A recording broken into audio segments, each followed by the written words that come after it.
మళ్ళీ వస్తావరా? ఏంటి అదేంటండి మీ చుట్టాలు వస్తారన్నారు, ఒకరిద్దరు వస్తారు అనుకుంటే ఇంతమంది దిగుపడ్డారు ఏంటండి? నాకేం తెలిసి ఒకరిద్దరు వస్తారని చెప్పారు, మొత్తం అందరూ ఊడిపోయారు. నేనే చేయాలి? నాకు ఒక గన్నిస్తారా చేసి అన్నమంచేకి వెళ్ళిపోతా. నాకు ఒక గన్నిస్తారా పెట్టినావు అండి. తెలుసు కదా, వాళ్ళు రాత్రిపూట చపాతీ చేస్తాడు, చికెన్ చేస్తాను, చపాతీలు చేసి. చపాతీ నాకు చేయడం వచ్చా, నేను ఎప్పుడైనా చేసిన నీకైనా? కరెక్టే కదా, మరి ఏం చేయమంటావు ఇప్పుడు? నిన్ను లోపల నుంచి పిలుస్తా, నిన్ను వాళ్ళ ముందర నువ్వు ఉట్టి రైస్ పెట్టి చికెన్ చేయండి చెప్పు.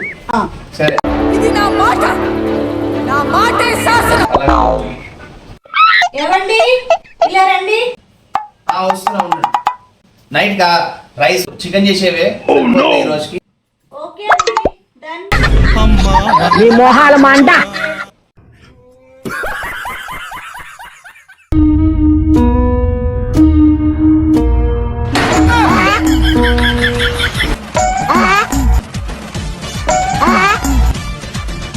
మే అందరు చెలు వీడికి ఇస్తాను చూడు, వాళ్ళు ఒక మడత కాదా? మళ్ళీ వస్తావరా? ఇంకెవడైనా వస్తాడా?